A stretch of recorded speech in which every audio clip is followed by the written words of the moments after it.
Astaghfirullah. Menceritakan tentang kekufuran siapa orang-orang Nasrani di zaman Nabi SAW yang sudah saya ceritakan pada permulaan asbab nuzul dari surah Al-Imran ini. Jadi orang-orang Nasrani Najran yang datang kepada Nabi SAW dan mereka hendak masuk ke dalam Islam, tetapi dengan cara berdebat terlebih dahulu dengan Nabi. Kemudian Nabi SAW menjawab satu persatu syubhat yang ada di kepala orang-orang Nasrani Najran itu dengan turunnya surah Al-Imran ini 1 sampai 80. Tetapi setelah mendapatkan keterangan dari Allah Subhanahu wa taala tentang posisi Isa bin Maryam, kemudian ibundanya Maryam dan ketuhanan Allah Subhanahu wa taala, mereka tidak puas. Dari sini Allah Subhanahu wa taala katakan innal ladzina kafaru, sesungguhnya orang-orang kafir, maksudnya orang-orang kafir, orang-orang Nasrani Najran itu, bi ayatillah, yang mereka kufur dengan ayat-ayat Allah, lahum adzabun syadid, bagi mereka azab yang sangat berat. Jadi ketika Allah Subhanahu wa taala menurunkan ayat ini, bahwa orang-orang yang ingkar terhadap ayat-ayat Allah Subhanahu wa taala akan mendapatkan azab yang berat, maka Nabi SAW mengajak mubahalah dengan mereka. Kalau yang saya katakan kepada kalian sebuah kedustaan, maka kami siap dilaknat Allah dan dibinasakan. Tapi kalau kalian yang dusta, tidak mengakui kebenaran, lahum adzabun syadid, bagi kalian azab yang sangat berat yang akan menimpa kalian. Akhirnya ketika pada waktu yang ditentukan akan terjadi mubahalah, mereka ketakutan. Kenapa? Kalau orang yang mengajak bermubahalah dengan mereka betul-betul seorang nabi, apalagi sudah tampak kepada mereka mukjizat kenabian. Akhirnya dari situlah kemudian mereka bertobat kepada Allah setelah ada ancaman Allah Subhanahu wa taala dan siap masuk ke agama Nabi SAW. Maka Rasul mengutus Abu Ubaidah ibnul Jarrah untuk mendakwahi mereka di negeri Najran. Maka Allah Subhanahu wa taala tutup ayatnya wallahu azizun dzuntiqam. Ingat, Allah itu aziz. Aziz dalam 3 perkara. Aziz maksudnya perkasa dari segi kekuatan. Tidak ada yang bisa melawan Allah Subhanahu wa taala siapapun. Siapa yang bisa melawan Allah? Tidak ada. Tidak ada orang yang sanggup atau makhluk sanggup melawan Allah Subhanahu wa taala. Karena Allah itu aziz, maha perkasa. Bukti keperkasaan Allah Subhanahu wa taala, lihat di depan kita apabila terjadi sebuah musibah besar, tsunami kah, gunung meletuskah, angin yang sangat besar, siapa yang bisa mencegah itu? Sehebat-hebatnya teknologi Jepang yang mampu mengeluarkan teknologi yang luar biasa di dunia ini, tidak selamat dari tsunami. Tetap saja kena tsunami. Bahkan alat yang diletakkannya aja tidak fungsi. Menunjukkan bahwa Allah itu aziz. Siapa yang bisa mengalahkan Allah Subhanahu wa taala apabila Allah mengutus tentara-tentaranya? Jangan lagi tentara seperti banjir bandang, gunung meletus dan yang semacamnya. Allah utus virus yang sangat kecil yang disebut dengan virus corona saja. Berapa ribu nyawa satu dunia melayang gara-gara corona ini. Ma'asyiral muslimin yang dimuliakan Allah Azza wa Jalla. Atau contoh virus yang lebih kejam daripada itu, yang sudah berlangsung dari generasi ke generasi, seperti virus AIDS, hasil daripada penyakit perzinahan, sampai sekarang tidak ada obatnya. Padahal satu dunia para profesornya, orang-orang cerdasnya sudah berkumpul mendeteksi virus ini, kemudian mencari obatnya. Sampai sekarang tidak ditemukan obatnya. Karena yang mereka lawan itu bukan virus, yang mereka lawan itu zat pembuat virus, Allah subhanahu wa ta'ala. Sekalipun mereka menemukan obatnya untuk melawan virus AIDS ini, Allah akan utus virus yang lain. Sampai kapan? Itulah aziz mananya. Aziz, Allah itu perkasa dari segi kekuatan. Kemudian aziz fil imtina, Allah subhanahu wa ta'ala aziz, maha perkasa di dalam mencegah apapun atau siapapun atau makhluk manapun yang bisa menyakiti Allah subhanahu wa ta'ala. Allah tidak bisa disakiti. Siapa yang bisa menyakiti Allah subhanahu wa ta'ala? Kemudian yang ketiga, Allah itu aziz, perkasa, di mana Allah itu dzuntiqam. Ayat setelahnya, Allah bisa saja menghukum kapanpun dengan mengirimkan bencananya kapan saja Dia mau, maka itu akan terjadi. Dan Allah ala kulli syai'in qadir, atas segala sesuatu itu maha mampu. Kemudian Allah subhanahu wa ta'ala berfirman pada ayat kelimanya, Inna Allah la yakhfa alaihi syai'un fil ardi wala fis sama. Sesungguhnya Allah subhanahu wa ta'ala la yakhfa, tidak ada yang tersembunyi alaihi padanya, syai'un, satu apapun, fil ardi wala fis sama, baik di bumi ataupun di langit. Lihat bahasa Quran, Allah subhanahu wa ta'ala mengatakan kalimat syai'un. Antum yang belajar bahasa Arab, syai'un itu ismun nakirah, lawan daripada ismul ma'rifah. Dan isim nakirah itu tufidul umum, memiliki faedah umum. Artinya segala sesuatu, baik yang kecil ataupun yang besar, baik yang tersembunyi ataupun yang tampak, baik di langit ataupun di bumi, baik di lautan ataupun di daratan, baik di keterangan atau di kegelapan, Allah tahu. Gitu maksudnya. Tidak ada yang tersembunyi bagi Allah subhanahu wa ta'ala. Dan sini ada faedah apa? Faedah rasa takut harusnya bagi kita, jangan sampai melakukan sesuatu yang kita anggap tidak ada yang tahu, ternyata Allah tahu. Allah itu maha tahu. Sehebat apapun kita menyembunyikan sesuatu, pasti Allah tahu. Tidak ada yang tersembunyi bagi Allah subhanahu wa ta'ala. Ada anak muda di zaman Ibrahim ibnu Adham. Ibrahim ibnu Adham seorang alim, ulama besar di zaman salaf, seorang zahid abid. Anak muda ini ingin bertobat, tapi sulit untuk meninggalkan maksiat. Akhirnya dia datang kepada Ibrahim ibn Adham ini.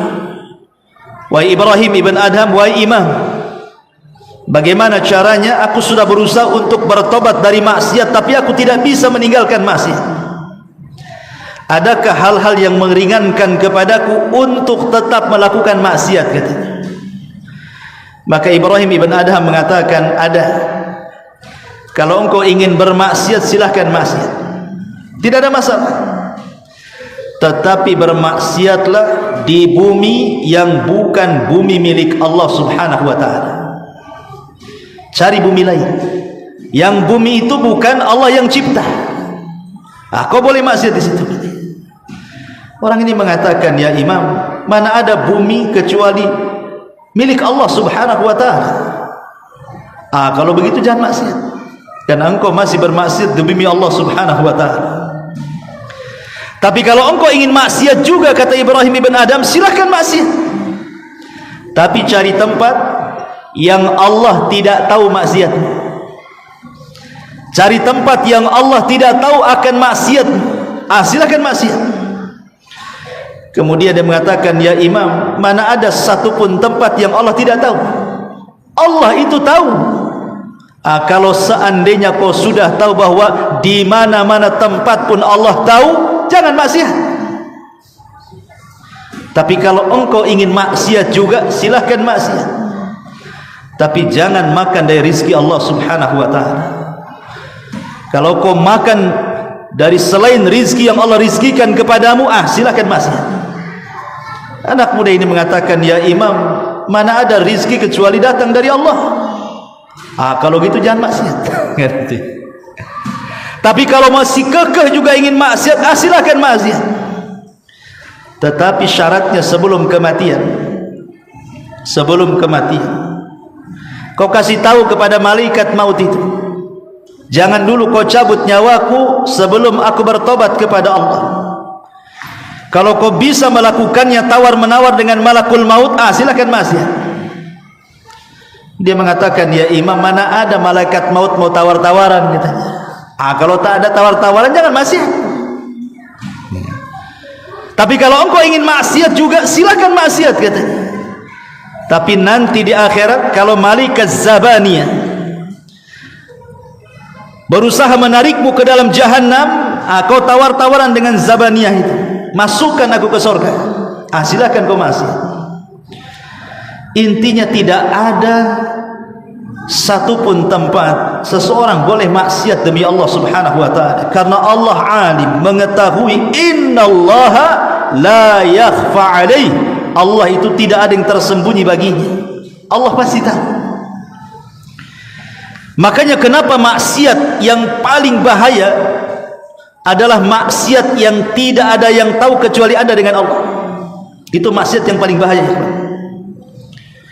Maksiat yang paling bahaya itu adalah maksiat yang Anda lakukan sembunyi-sembunyi, yang tidak ada yang tahu kecuali kita dengan Allah subhanahu wa ta'ala.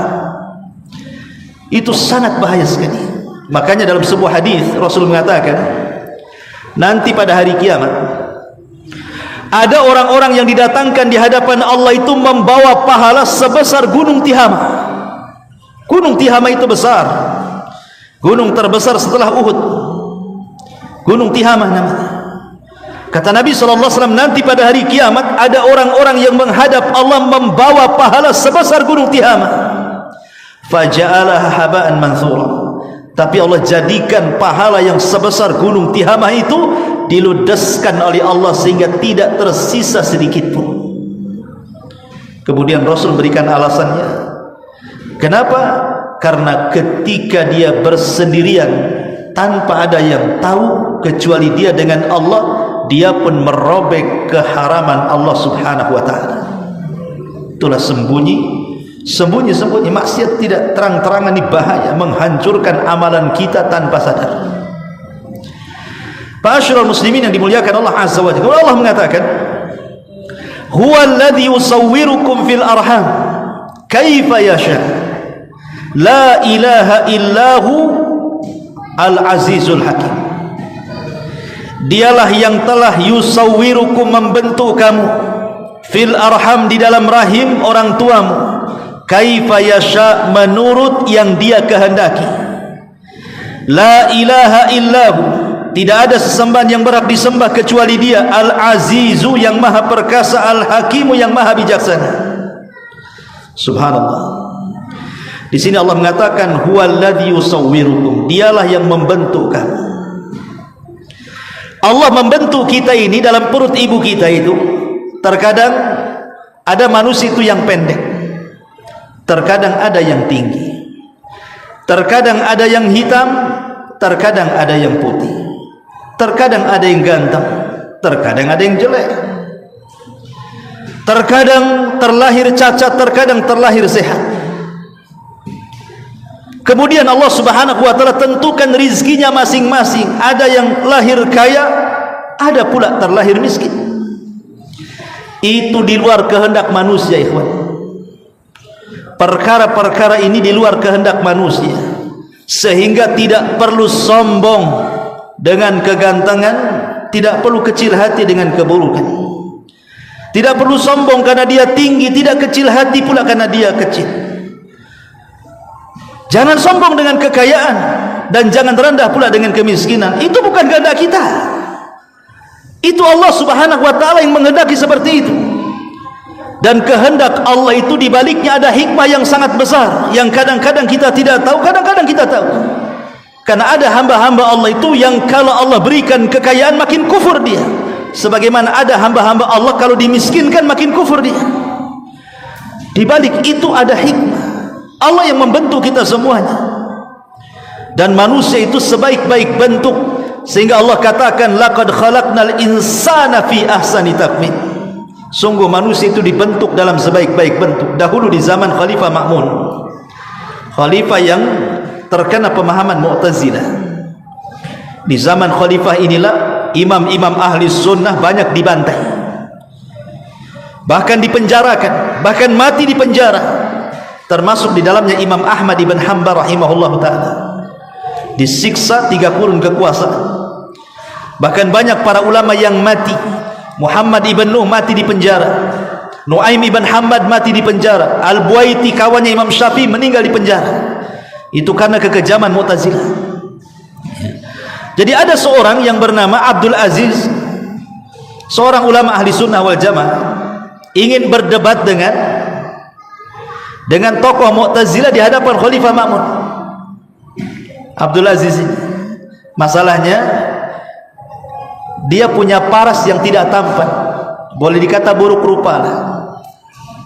Sehingga ketika dia menghadap ke istana Khalifah Ma'mun ini, diejek sama Bishr al-Marisi dan tokoh-tokoh Mu'tazilah yang lain, dan mengatakan jeleknya rupa itu menunjukkan kelemahan dalil yang dia akan hujahkan di hadapan kita.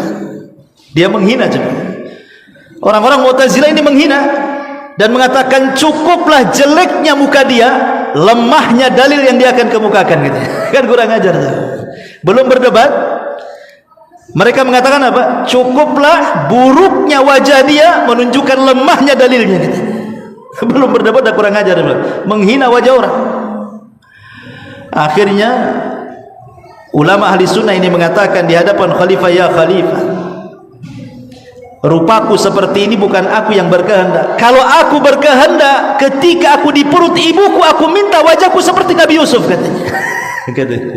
Kalau aku berkehendak meminta wajah ketika berada di perut ibuku, pasti yang aku minta jadikan aku seperti Yusuf alaihi salam, katanya. Tidak bisa, ini kuasa Allah.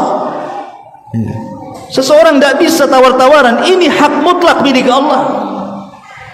Sehingga tidak boleh orang itu mencela fisik orang, karena orang kalau mencela fisik orang itu sama dengan mencela zat yang menciptakannya. Tidak boleh, haram. Mencela karena dia pendek, mencela karena dia tinggi, mencela karena dia hitam, mencela karena dia putih, mencela karena dia ganteng, mencela karena dia jelek, tidak boleh.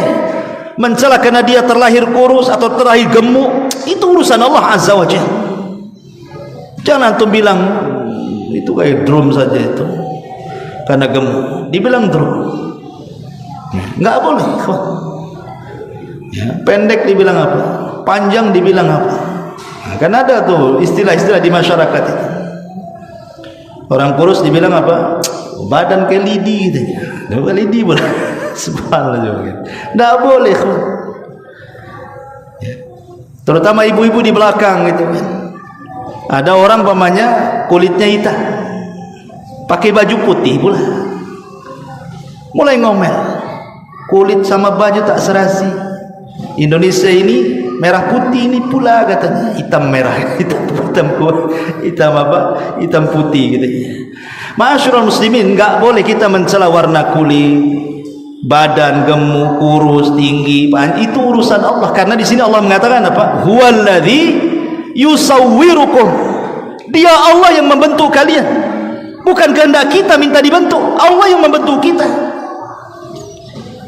Fil arhami, ketika berada di rahim. Makanya dalam hadis Ibnu Mas'ud al-Ansari radhiyallahu an, ketika Nabi SAW menceritakan tentang penciptaan manusia, proses penciptaan manusia, diawali dengan kalimat apa? Sadiqul masduq. Bersabda as-sadiq al-masduq, as-sadiq yang benar ucapannya dan dibenarkan ucapannya. Kenapa di permulaan hadis mesti mengatakan as-sadiqul masduq? Karena yang akan diceritakan Nabi SAW dari Abu Mas'ud al-Ansari ini adalah perkara-perkara yang wajib diimani. Kemudian Nabi SAW menceritakan tentang 40 hari segumpal sperma, 40 hari segumpal darah, 40 segumpal daging, kemudian setelah 4 bulan ditiupkan roh. Itu semua urusan Allah Subhanahu wa ta'ala. Kita tidak mengait soal ini, karena Allah sudah membentuk kita, termasuk juga memberikan rizkinya, bahagianya, celakanya, sul khotimahnya, husnul khotimahnya. itu semua ditentukan oleh Allah Subhanahu wa taala. Sehingga dari sini tidak boleh orang mencela fisik orang.